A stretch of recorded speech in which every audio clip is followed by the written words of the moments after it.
Hello viewers. Yesterday we were learning pronoun and its kinds, in which you come to know what the pronoun means. In this regard, you have learned that pronoun simply means about those words which is used in place of noun. It means we all are learning the words, special kinds of words which is used in place of noun. And in this regard, you have already seen two pronouns. They are respectively demonstrative pronoun and indefinite pronoun. Today, I am moving forward. And the third kinds of pronoun, that is known as personal pronoun, is going to be dealt before all of you. When you say personal pronoun, no doubt in this category we also use those words, we also learn those words which is used in place of noun. I have already made a chart before all of you. This chart I have shown when you were getting the information of the chapter case. This chart is very important. If you remember this chart, it will be very helpful for you when you start doing your narration. In this chart, there is a two groups, singular and plural.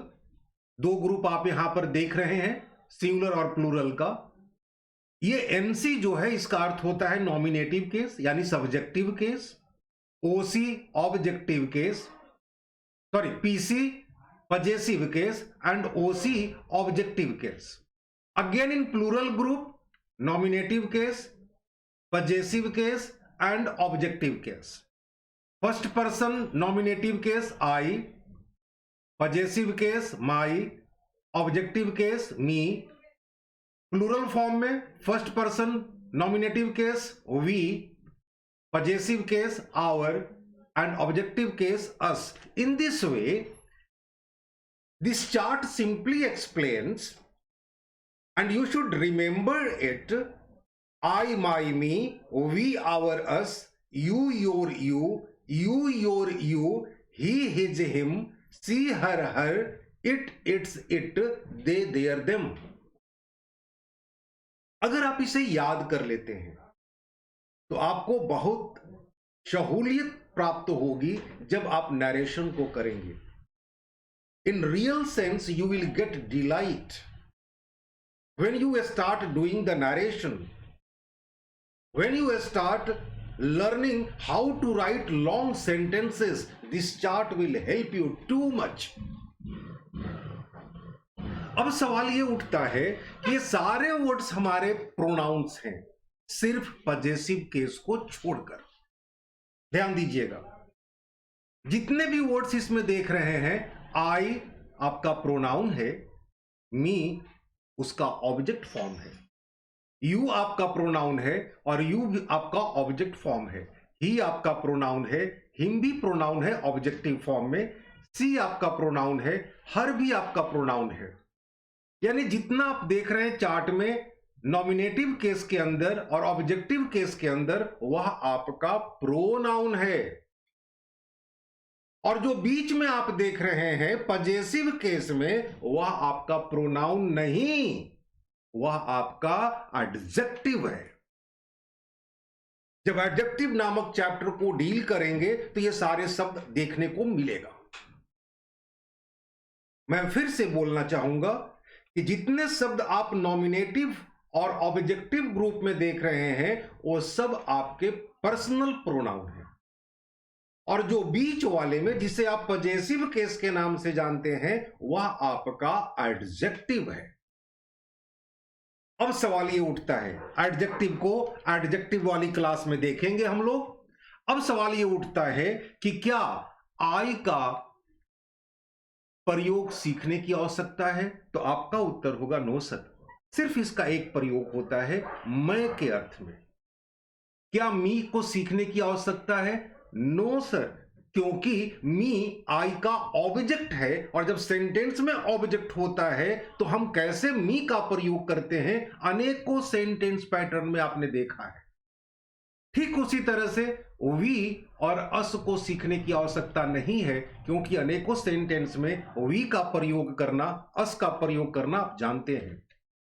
अगर you और you को देख रहे हैं subjective और objective case में, इसे भी आप अनेकों बार देखा है। अगर ही की बात करें तो ही को भी प्रयोग करना जानते हैं, और हिम का भी प्रयोग करना आपने जाना है, आपने सीखा भी है। सी का प्रयोग करना भी जानते हैं, और हर का प्रयोग करना भी आप जानते हैं। दे को भी जानते हैं प्रयोग करना सब्जेक्ट के रूप में, और देम का भी प्रयोग करना आप जानते हैं सब्जेक्ट के रूप में। आप यह भी जानते हैं कि इट का प्रयोग हम कहां करते हैं। यह नपुंसक लिंग है, न्यूट्रल जेंडर है। लेकिन बाकी सभी का प्रयोग जिसे आप पर्सनल प्रोनाउन में सीख रहे हैं, सबका बेहतर जानते हैं। आज इस जानकारी को और आगे बढ़ाना है और मजबूत करना है। सवाल यह उठता है कि क्या इट का प्रयोग हम कहां करते हैं? तो आपका उत्तर होगा कि सर, इट का प्रयोग निर्जीव वस्तुओं के लिए करते हैं। सही कहा आपने, करते हैं निर्जीव वस्तुओं के लिए, लेकिन इट का प्रयोग व्यापक है, बहुत बड़ा है, विशाल है, और इसे जानना भी है और सीखना भी है। तो इस पर्सनल प्रोनाउन में आई, वी, यू, ही, सी, दे इत्यादि का प्रयोग आप ऑलरेडी जानते हैं, सब्जेक्ट के रूप में भी और ऑब्जेक्ट के रूप में भी।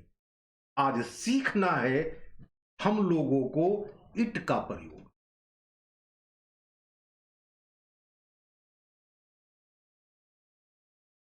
इसका सबसे पहला प्रयोग आप यदि नोट करना चाहें अपनी कॉपी पर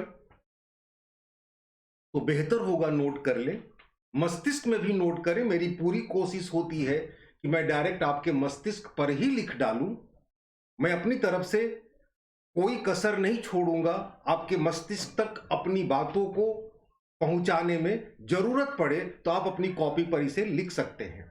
इट का सबसे पहला प्रयोग, हम इट का प्रयोग तब करते हैं जब हमें छोटे छोटे बच्चे या जानवर का सेक्स पता ना हो। मैं पॉइंट्स को भी नोट कर दे रहा हूं और गौर से समझते हुए सीखिएगा। छोटे छोटे बच्चे या जानवर जिनका सेक्स हमें पता ना हो,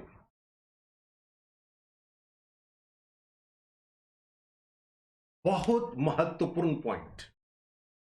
छोटे छोटे बच्चे या जानवर जिनका सेक्स हमें पता ना हो, तो वैसी स्थिति में हम इट का प्रयोग करते हैं। ऐसे बहुत से जीव जंतु हैं, ऐसे बहुत से पक्षी हैं, ऐसे बहुत से लोग हैं जिनको हम अपनी नजरों से देखकर यह पता नहीं कर सकते हैं कि वह मेल है या फीमेल, वह लेडी है या जेंट्स। और जब हमें ऐसी स्थिति पता चल जाए कि हम देखकर पता नहीं कर सकते हैं कि वह मेल है या फीमेल, मैस्कुलिन है या फेमिनाइन, तो ऐसी स्थिति में हमें इट का प्रयोग करना चाहिए।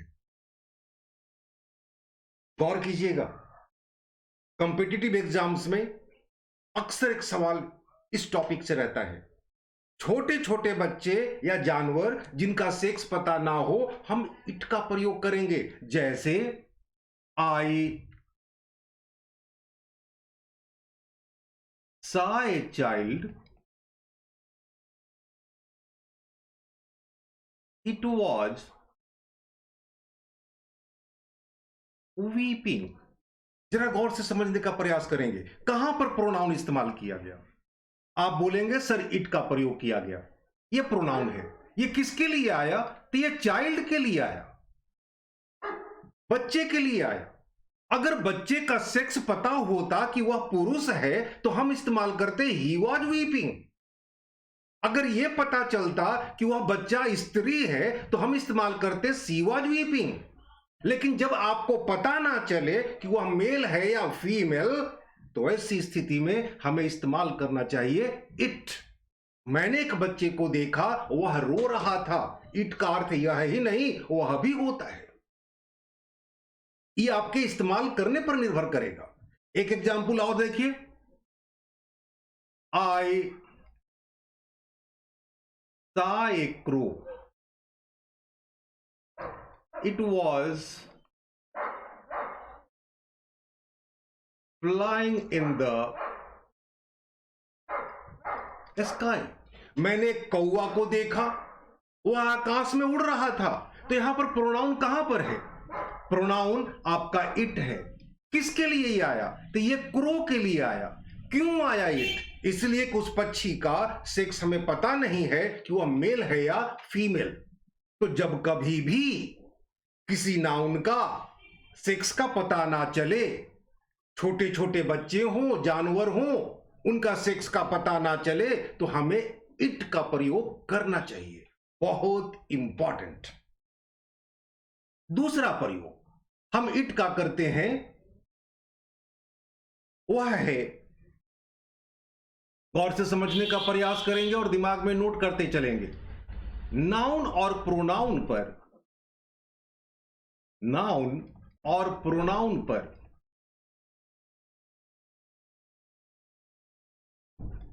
जोर देने के लिए,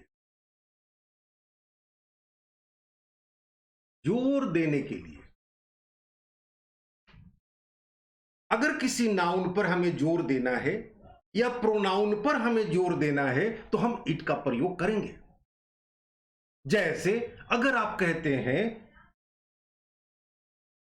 कि राम ने मेरी घड़ी चुराई है, इस वाक्य में सब्जेक्ट आपका राम दिख रहा है। सेंटेंस का टेंस भी आप पहचान रहे हैं, प्रेजेंट परफेक्ट है, तो आप आराम से लिख देंगे Ram has stolen my watch. यह सेंटेंस सिंपल है, सामान्य सा है। लेकिन अगर राम पर आप जोड़ देना चाहते हैं जो कि नाउन है, तो सेंटेंस बदल जाएगी। जैसे यदि आपने कहा कि राम ने ही मेरी घड़ी चुराई है, ऊपर के वाक्य से पता चलता है कि राम ने ही मेरी घड़ी चुराई है। हो सकता है कोई और चुराया हो, श्याम ने चुराया हो, मोहन ने चुराया हो। लेकिन जब आप कहते हैं राम ने ही, दूसरा कोई नहीं, राम, यानी राम पर जोड़ पड़ रहा। तो जब भी आपको किसी नाउन या प्रोनाउन पर जोड़ देना हो तो हम इट का प्रयोग करेंगे और सेंटेंस कुछ ऐसा हो जाएगा, इट इज राम। ध्यान दीजिएगा, जैसे ही इट इज राम आपने कहा, राम पर जोर पड़ गया, इट इज राम। अब यहां पर एक प्रोनाउन को लाएंगे, इसे रिलेटिव प्रोनाउन कहा जाता है। आगे सीखने को मिलेगा आपको। Who has stolen my watch. दोनों सेंटेंस के अंतर को भी समझ रहे होंगे। मैंने दूसरे सेंटेंस में नाउन के ऊपर जोर दिया है। एक प्रोनाउन का भी एग्जाम्पल देख लेते हैं। जैसे it is I who protested first. It is I who protested first. मैं ही तो हूं जिसने सबसे पहले विरोध किया। इट इज आई, मैं ही तो हूं। इट इज वी, हम लोग ही तो हैं। इट इज यू, तुम ही तो हो। इस तरह से आप किसी नाउन पर या प्रोनाउन पर जोर देने के लिए इट का प्रयोग कर सकते हैं। दूसरा महत्वपूर्ण पॉइंट। तीसरा हम इट का प्रयोग कर सकते हैं, गौर से समझते चलेंगे,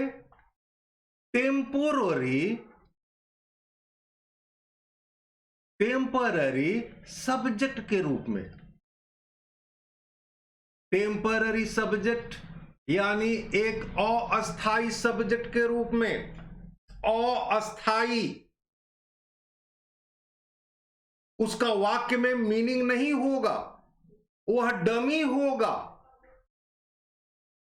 अस्थाई सब्जेक्ट के रूप में हम इट का प्रयोग छूट कर सकते हैं। जरूरत है सिर्फ मस्तिष्क को सीखने के बाद यूज करने का। जैसे गौर से देखिएगा, it is easy to find fault. It is easy to find fault, इसका अर्थ होता है गलती ढूंढना आसान है। गलती ढूंढना आसान है। इस वाक्य में इट का कोई मीनिंग नहीं है, यह डमी है। इसके बिना भी सेंटेंस लिख सकते हैं। हमने इट का प्रयोग टेम्पररी सब्जेक्ट के रूप में किया है। आप बिना इट का लिखेंगे तो सेंटेंस को आप चाहें तो ऐसा भी लिख सकते हैं, to find fault is easy. To find fault is easy, यह भी अर्थ देता है गलती ढूंढना आसान है। It is easy to find fault भी वही अर्थ देता है गलती ढूंढना आसान है। यानी पहले वाक्य में जो मैंने इट का प्रयोग किया यह अस्थाई सब्जेक्ट के रूप में है। हम लोगों ने इट के 3 महत्वपूर्ण प्रयोग को मस्तिष्क में रख लिया है। पहला, छोटे छोटे बच्चे या जानवर जिनका सेक्स हमें पता ना हो। दूसरा, नाउन और प्रोनाउन पर जोर देने के लिए। तीसरा, टेम्पररी सब्जेक्ट के रूप में। और चौथा इसका प्रयोग करते हैं टू शो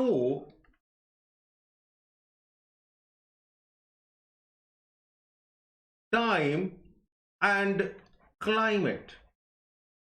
समय और मौसम को बतलाना यदि हो तो हमें इट का प्रयोग करना चाहिए समय और मौसम को दिखलाने के लिए। जैसे आप कह सकते हैं इट इज विंटर, जाड़ा है या जाड़े का मौसम है, ये भाव निकल जाता है। आप ये कह सकते हैं it is 8 o'clock bye my watch. मेरी घड़ी में 8 बजे हैं। तो इट से आप समय को दिखला रहे हैं। और जब भी घड़ी का टाइम बतलाना हो तो बाई का प्रयोग करना चाहिए, दूसरा किसी प्रीपोजिशन का नहीं, फिर बाई का ही प्रयोग होगा। तो it is 8 o'clock bye my watch, मेरी घड़ी में 8 बजे हैं। इट इज विंटर, जाड़े का मौसम है। और अंतिम एक पॉइंट्स को और सीख लेते हैं। इस इट का प्रयोग करते हैं लाइफलेस थिंग्स के लिए। लाइफलेस थिंग्स के लिए हम इट का प्रयोग करते हैं जिसमें कोई जीवन ना हो। जैसे it is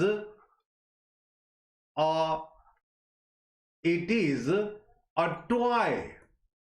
it is a toy, यह एक खिलौना है।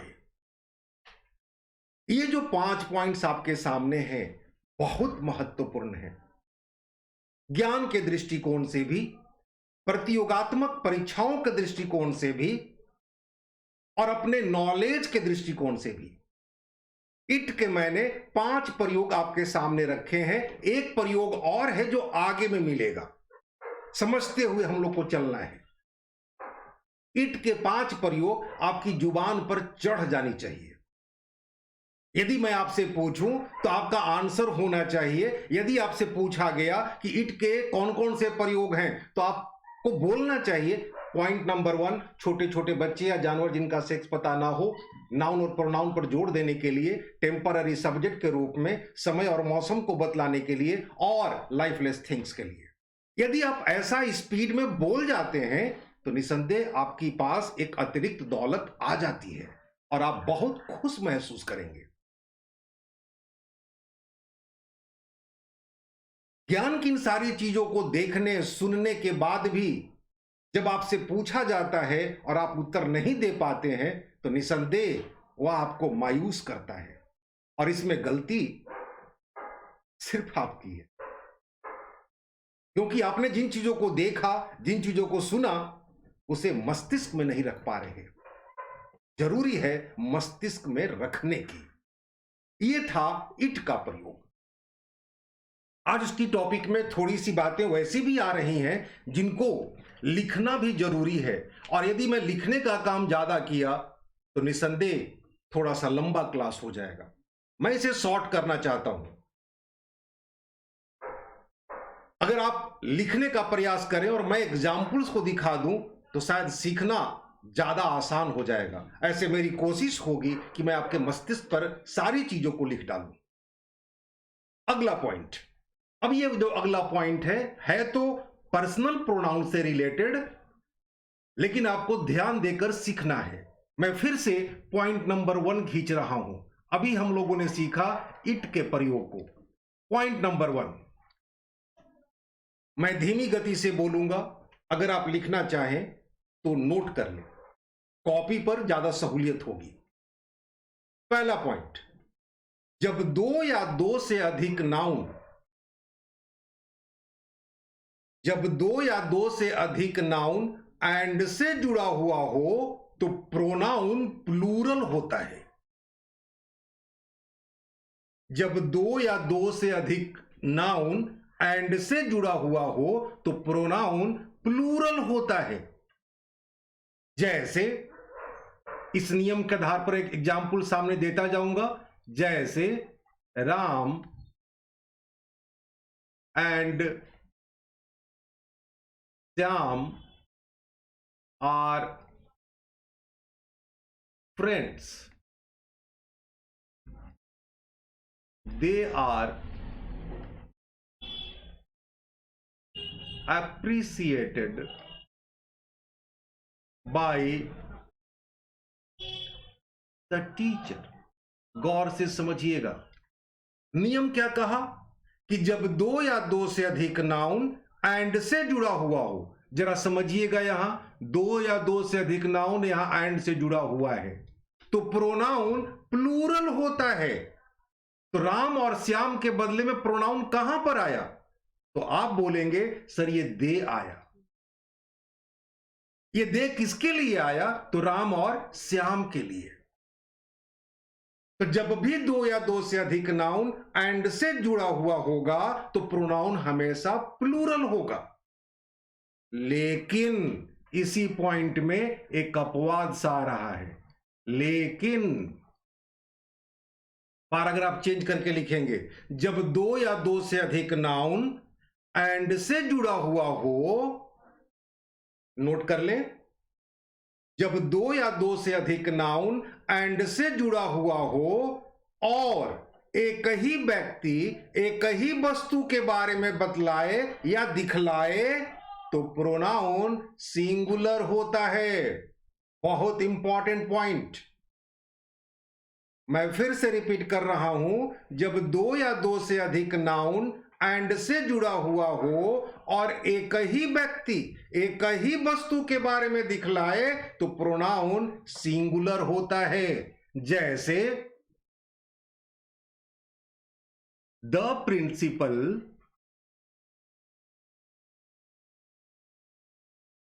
प्रिंसिपल एंड सेक्रेटरी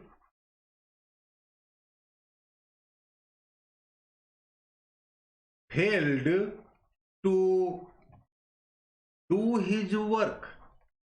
अब इस वाक्य में प्रोनाउन कहां पर है? अगर आप गौर से देखेंगे तो प्रोनाउन दिख रहा होगा, लेकिन समझने वाली बात यह है, मैं आपसे जानना चाहता हूं कि आपको कितने लोग दिख रहे हैं।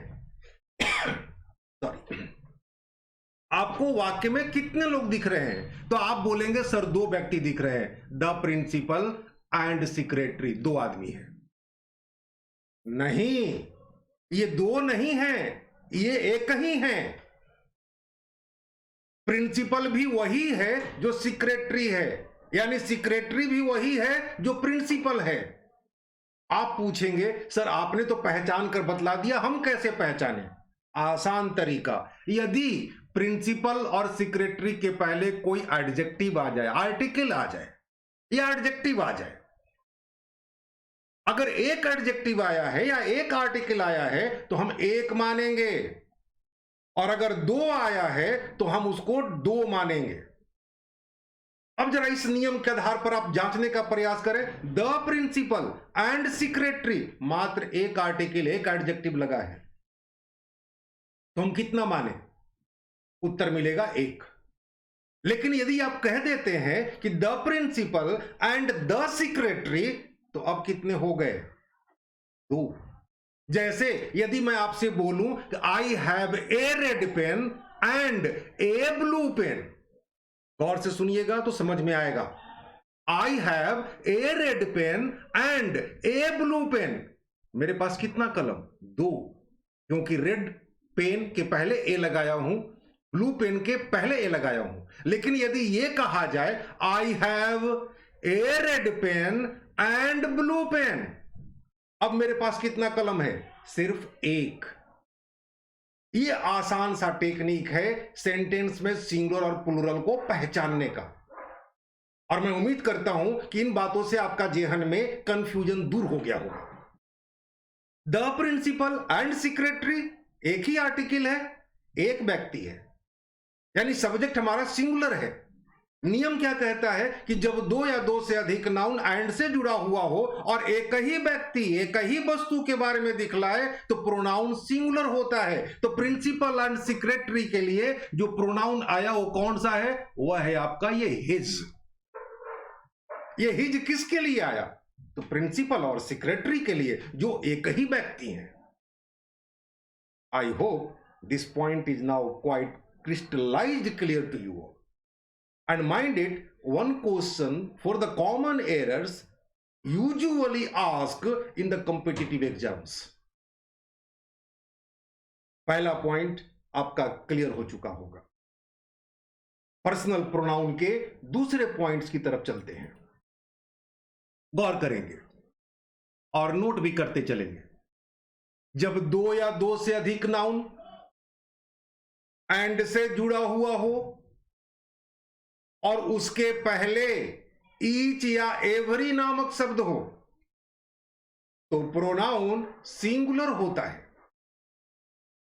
जब 2 या 2 से अधिक नाउन एंड से जुड़ा हुआ हो और उसके पहले ईच या एवरी नामक शब्द हो तो प्रोनाउन सिंगुलर होता है।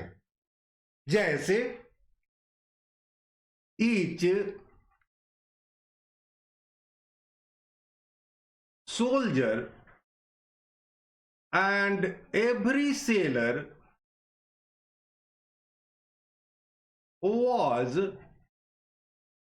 in his place। अब जरा गौर से देखकर बताएं कि कहां पर आपका प्रोनाउन है। तो प्रोनाउन आपको दिख रहा है, ये हिज किसके लिए आया? तो प्रत्येक सैनिक के लिए और प्रत्येक नाविक के लिए। ईच का मतलब होता है प्रत्येक, एवरी का मतलब होता है प्रत्येक, ऐसे भी आप समझ सकते हैं प्रत्येक यानी एक, यानी सिंगुलर। आप बोल करके देखें, ईच प्रत्येक, एवरी प्रत्येक, तो प्रत्येक का मतलब एक मतलब सिंगुलर, ऐसे भी आप याद कर सकते हैं।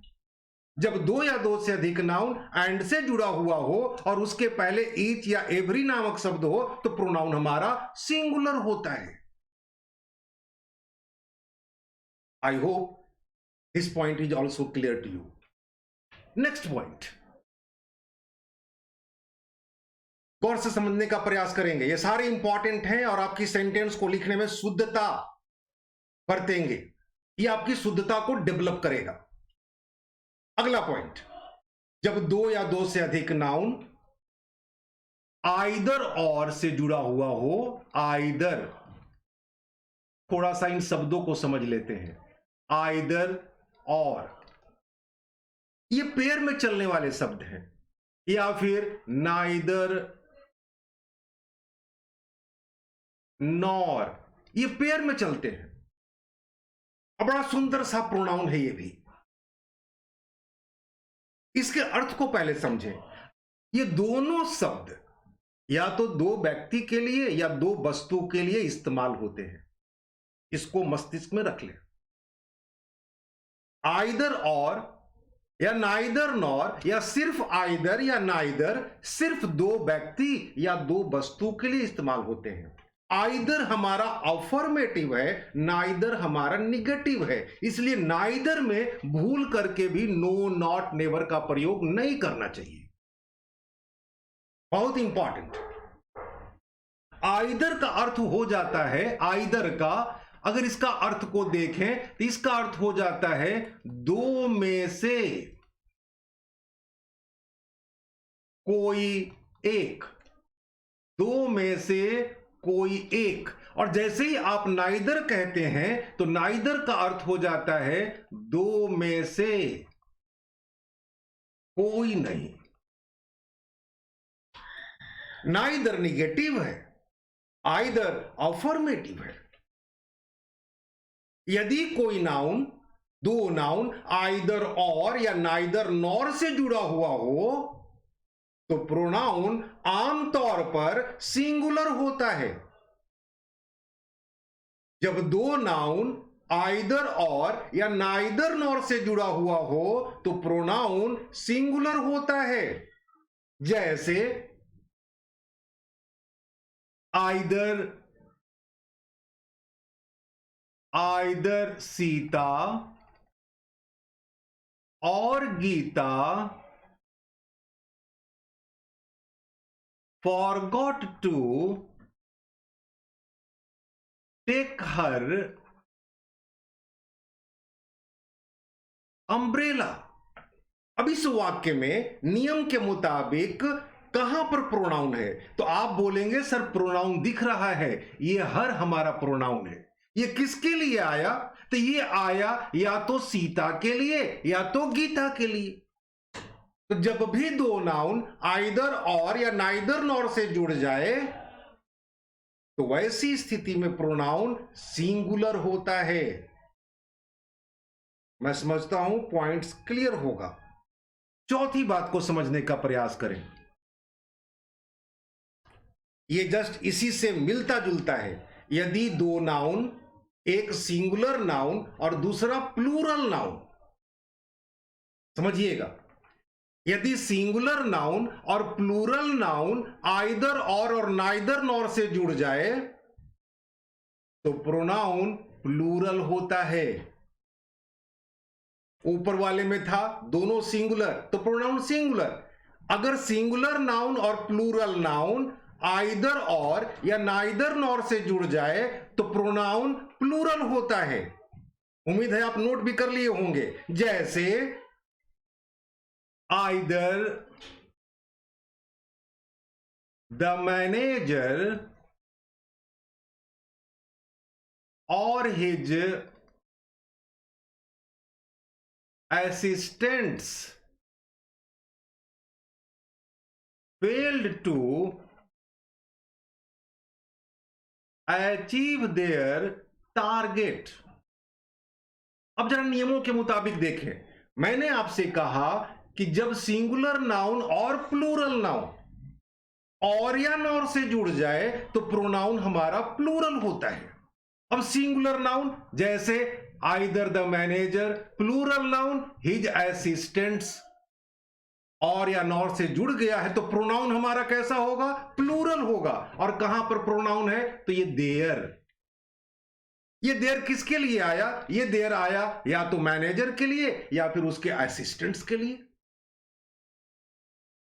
I hope all these things is being quite cleared before all of you. अगला पॉइंट देखते हैं और बड़ा इंटरेस्टिंग और ज्ञानवर्धक है, ध्यान देंगे। पांचवा पॉइंट और अंतिम पॉइंट, यदि कोई कलेक्टिव नाउन, नोट करते चलेंगे सभी, यदि कोई कलेक्टिव नाउन सब्जेक्ट के रूप में हो और वह पूरे समूह को दिखला रहा हो, क्योंकि कलेक्टिव नाउन है तो समूह को ही दिखलाएगा। यदि कोई कलेक्टिव नाउन सब्जेक्ट के रूप में हो और वह पूरे समूह को दिखला रहा हो तो प्रोनाउन न्यूटर जेंडर होता है। इट का एक नया प्रयोग जो भी अभी आपने सीखा,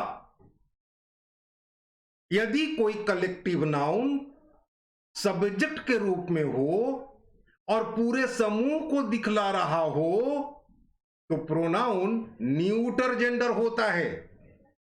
जैसे the army had to face a lot of problems during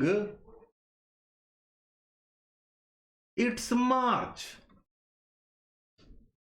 सेना को आगे बढ़ने के, अपने आगे बढ़ने के क्रम में ढेर सारी समस्याओं का सामना करना पड़ा। अब मैं आपसे जानना चाहता हूं, नियमों के मुताबिक प्रोनाउन कहां पर है? तो आप बोलेंगे कि सर प्रोनाउन ये इट्स है। ये किसके लिए आया? ये आया आर्मी के लिए। आर्मी कैसा नाउन है? तो कलेक्टिव नाउन है और ये पूरे समूह को दिखला रहा है, इसलिए प्रोनाउन न्यूटर जेंडर होगा। लेकिन इसका एक अपवाद भी है, लेकिन इसको समझना आवश्यक होगा। लेकिन यदि कलेक्टिव नाउन सब्जेक्ट के रूप में है और वह पूरे समूह को ना दिखलाकर अलग अलग व्यक्ति, अलग अलग वस्तु को दिखलाता है तो प्रोनाउन प्लूरल होगा। यदि कलेक्टिव नाउन सब्जेक्ट के रूप में है और वह पूरे समूह को नहीं दिखलाता है, अलग अलग व्यक्ति, अलग अलग वस्तु को दिखलाता है तो प्रोनाउन सिंगुलर होगा। जैसे द ज्यूरी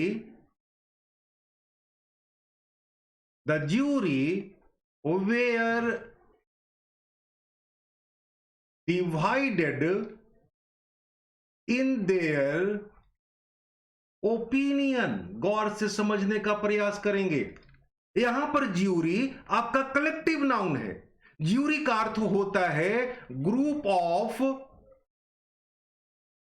ऑफ जजेस, न्यायाधीशों का समूह। न्यायाधीशों के समूह को हम ज्यूरी कहते हैं। तो ज्यूरी हमारा कलेक्टिव नाउन है, लेकिन हमने यहां पर न्यूटर जेंडर का प्रयोग नहीं किया। क्यों नहीं किया? क्योंकि the jury were divided in their opinion, यानी ज्यूरी के प्रत्येक सदस्य का विचार अलग अलग बटा हुआ था।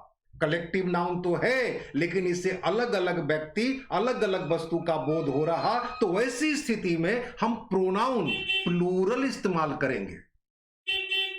लेकिन जब कलेक्टिव नाउन से पूरे समूह का बोध हो तो वैसी स्थिति में हम न्यूटर जेंडर का प्रयोग करेंगे।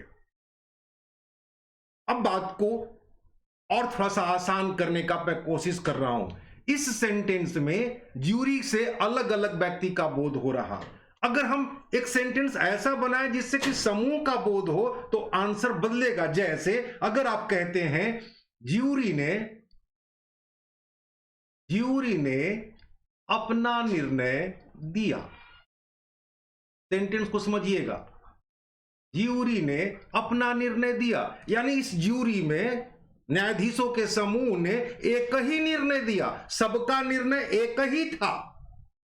लेकिन ऊपर वाले sentence the jury were divided in their opinion, यहां तो सारे के विचार बिल्कुल अलग अलग बटे हुए थे।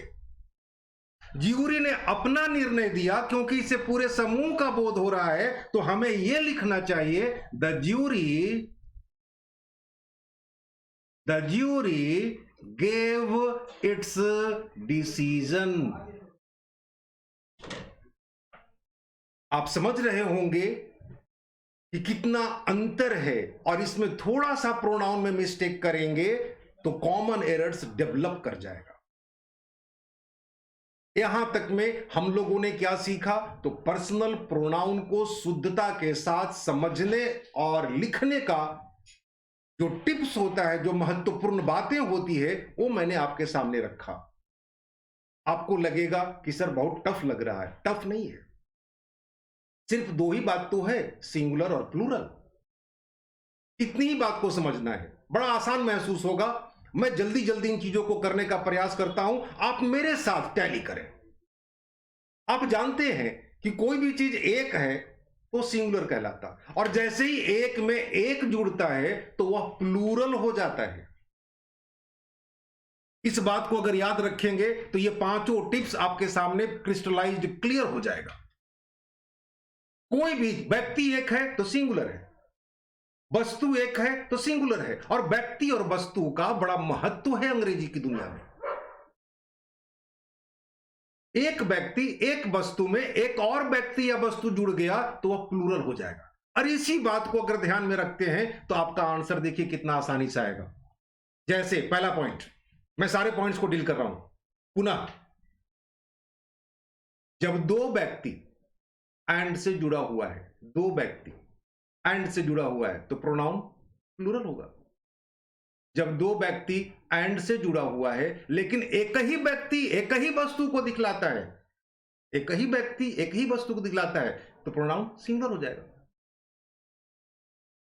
जब दो नाउन एंड से जुड़ा हुआ है और उसके पहले ईच या एवरी है, ईच या एवरी है, दो नाउन एंड से जुड़ा हुआ, उसके पहले ईच या एवरी, एच एंड एवरी में प्रत्येक, प्रत्येक मीन्स एक, तो प्रोनाउन सिंगुलर होगा।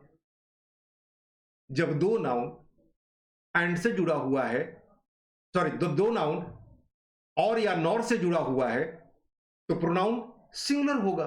जब सिंगुलर नाउन और plural noun, singular plus plural, जब सिंगुलर नाउन और प्लूरल नाउन और या नॉर से जुड़ा हुआ होगा तो singular plus plural is equal to plural, plural हो जाएगा। जब कलेक्टिव नाउन सब्जेक्ट के रूप में हो और पूरे समूह को दिखलाए, पूरे समूह को दिखलाए, तो प्रोनाउन न्यूट्रल जेंडर होगा, इसे याद रखना है। और जब कलेक्टिव नाउन सब्जेक्ट के रूप में हो और अलग अलग व्यक्ति अलग अलग वस्तु के बारे में बतलाए तो प्रोनाउन हमारा प्लूरल हो जाएगा। मैं उम्मीद करता हूं ये सारी बातें आपके मस्तिष्क में आ चुकी होंगी। एक आध दो छोटी छोटी और प्रोनाउंस है, उसको भी हम लोग देख लेते हैं। एक प्रोनाउन है जिसे हम लोग कहते हैं reciprocal pronoun, reciprocal pronoun. Reciprocal, इसका अर्थ होता है परस्पर, परस्पर। और इसमें मात्र दो शब्द हैं, याद करना आपके लिए आसान होगा, मात्र दो शब्द। पहला शब्द है इसका, पहला शब्द है ईच अदर,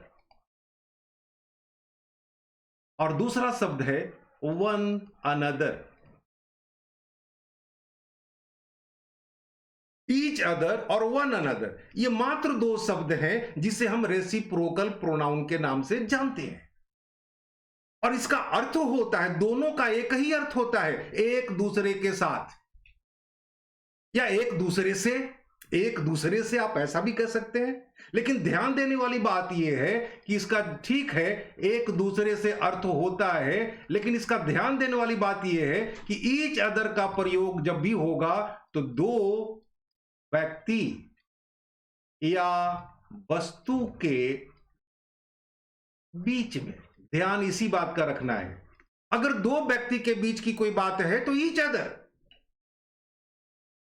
और अगर दो से अधिक व्यक्ति या वस्तु के बीच की बात हो तो हमें लिखना पड़ेगा वन अनदर, दो से अधिक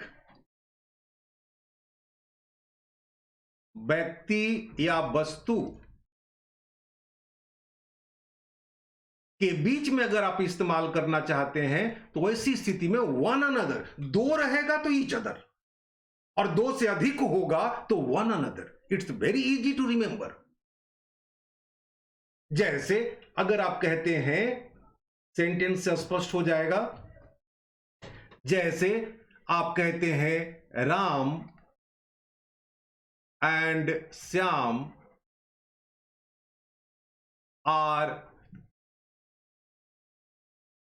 are fighting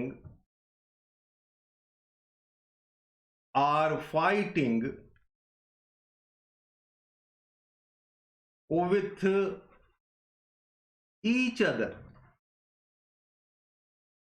क्योंकि ईच अदर इसलिए प्रयोग किया गया क्योंकि दो व्यक्ति के बीच की बात हो रही है, राम और श्याम के बीच की बात हो रही है।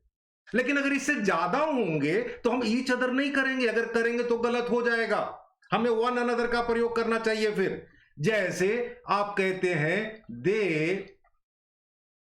Where fighting with one another. अब यहां पर दे से साफ साफ दिखाई पड़ रहा है कि दो व्यक्ति की बात नहीं है, दो से अधिक की बात है। तो जब दो से अधिक की बात करेंगे तो हम वन अनदर का प्रयोग करेंगे, और जब दो की बात करेंगे तो हम ईच अदर का प्रयोग करेंगे। यहां तक की बात आपको क्लियर हो चुकी होगी। हम लोगों ने अभी तक आउट ऑफ 10 में से 4 को पूरा किया है। आज सोच रहा हूं कि 5 कम से कम आपके साथ शेयर कर लूं। थोड़ा सा धैर्य बना करके चलेंगे, क्योंकि ज्ञान की चीजें हैं और ज्ञान की चीजों को थोड़े से समय में नहीं सिखाया जा सकता, नहीं बतलाया जा सकता। ना मैं संतुष्ट हो पाऊंगा और ना हमारे छात्र सीखने वाले। पेशेंस तो रखना पड़ेगा, धैर्य तो रखना पड़ेगा। अगला प्रोनाउन की चर्चा करते हैं।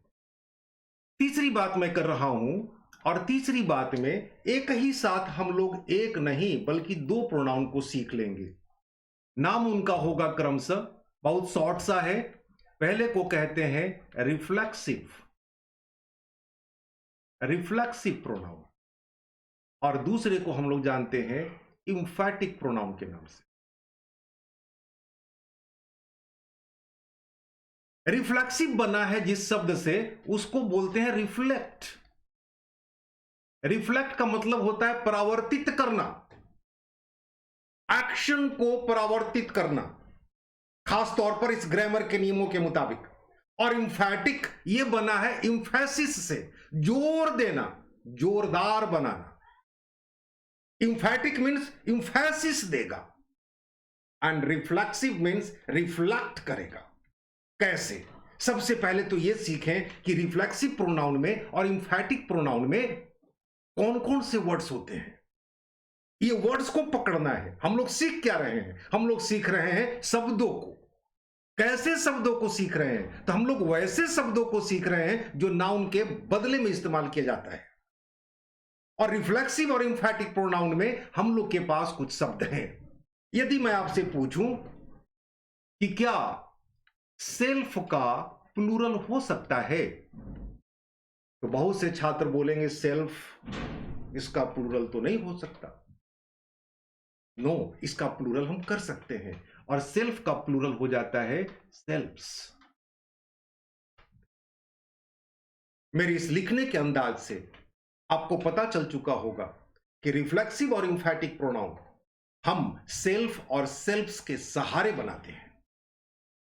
कैसे बनता है ये? गौर कीजिएगा, मैं दोनों को दिखा दे रहा हूं सामने सामने।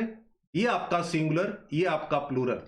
फर्स्ट पर्सन में हम सेल्फ और सेल्फ्स का जोड़ने का काम पजेसिव केस में करते हैं। आपको याद होगा I, my, me, we, our, us, you, your, you, he, his, him, she, her, it, its, it, they, their, them. अगर ये याद है तो आपके दिमाग में बनेगा पजेसिव केस कौन? तो बीच वाला। फर्स्ट पर्सन के पजेसिव केस में हम सेल्फ और सेल्फ्स जोड़ते हैं। पजेसिव केस में तो क्या हो जाएगा? सिंगुलर में हो जाएगा माई सेल्फ, और प्लूरल में हो जाएगा आवर सेल्व्स। गौर कीजिएगा, सेकंड पर्सन के पजेसिव केस में हम सेल्फ और सेल्फ्स को जोड़ते हैं। तो सेकंड पर्सन में हमारे पास वर्ड होता है योर, क्योंकि ये सिंगुलर ग्रुप में है इसलिए योर सेल्फ, और ये प्लूरल ग्रुप में है इसलिए योर सेल्व्स। यानी फर्स्ट पर्सन और सेकंड पर्सन के पजेसिव केस में सेल्फ और सेल्फ्स जोड़कर हम रिफ्लेक्सिव और इंफैटिक प्रोनाउन बनाते हैं, लेकिन थर्ड पर्सन के पजेसिव केस में नहीं, ऑब्जेक्टिव केस में सेल्फ और सेल्फ्स को जोड़ा जाता है। इसे याद रखना है, फर्स्ट पर्सन और सेकंड पर्सन के पजेसिव केस में, जबकि थर्ड पर्सन के ऑब्जेक्टिव केस में हम सेल्फ और सेल्फ्स को जोड़ने का काम करते हैं। थर्ड पर्सन में कौन कौन से वर्ड आ जाते हैं? तो थर्ड पर्सन में वर्ड आ जाते हैं ही, तो हम कर देते हैं हिमसेल्फ। सी, तो सी का हरसेल्फ। अगर इट करते हैं तो इट सेल्फ, और यही प्लूरल में जाते हैं तो हम लोग को मिलता है word they, their, them, themselves. बस इतना ही शब्द है।